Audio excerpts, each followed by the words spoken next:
බලන්න පුතාලා මේ වගේ බීජීය ප්‍රකාශන දෙකක් ආවම අපි කොහොමද මේකේ සාධක හොයන්නේ කියලා බලමු. ඔයගලන්ට මතකද ත්‍රිපද වර්ගජ ප්‍රකාශන?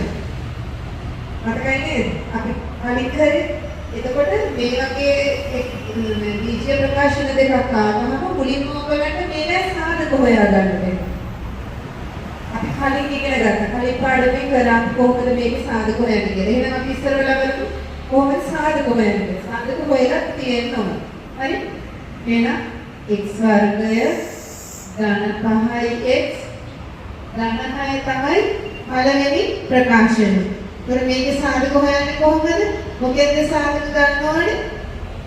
6. එතකොට 6 හැදෙන හැටි කියන්නේ 6 සාධක මොනවාද? 6 වරක් 1 3 වරක් 2. ඔය දෙක